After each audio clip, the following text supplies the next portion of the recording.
नमस्कार, मैं खुशी और आप देख रहे हैं बुलंद आवाज। आइए नजर डालते हैं आज की बड़ी खबर पर।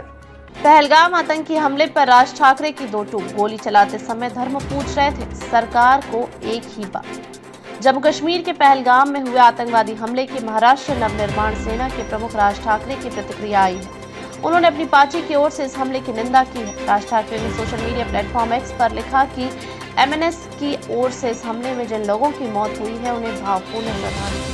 यह घटना अत्यंत गंभीर है और इस कठिन समय में महाराष्ट्र नवनिर्माण सेना सरकार के साथ पूरी मजबूती से खड़ी है।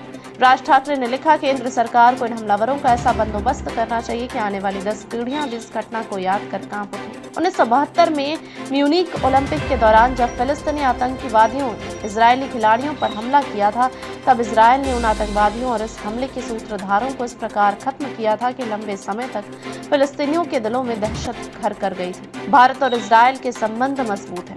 एमएनएस प्रमुख ने आगे लिखा, केंद्र सरकार को इजरायल की तरह कदम उठाकर इन आतंकवादियों और उनके हर समर्थक को जड़ से खत्म कर देना चाहिए। ऐसी हम अपेक्षा करते हैं। इस हमले के बारे में पढ़ते समय एक बेहद चौंकाने वाली बात सामने आई है। एक प्रत्यक्षदर्शी महिला ने बताया कि हमलावर गोली चलाते समय सामने वाले का धर्म पूछ रहे थे। यह तुम्हारी गुंडागर्दी, ठाकरे ने कहा। जैसा कि मैं अपने भाषणों में बार बार कहता हूँ, इस देश में अगर हमारे हिंदुओं पर कोई हमला करेगा तो हम सब हिंदू एकजुट होकर उनके खिलाफ खड़े होंगे। इन हमलावरों के पीछे जो भी मास्टरमाइंड छिपे हैं, उन्हें हमारी ताकत का एहसास होना ही चाहिए। राज ठाकरे ने कहा कि केंद्र सरकार ने अनुच्छेद 370 को हटाया।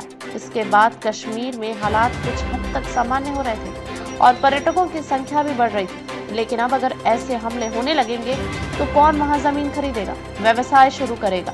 इसलिए केंद्र सरकार को इस बात पर गंभीरता से विचार कर ठोस कार्रवाई करनी चाहिए। अब तक के लिए बस इतना ही। फिर होगी आपसे मुलाकात ऐसी एक और खबर के साथ। तब तक के लिए नमस्कार और देखते रहिए बुलंद आवाज।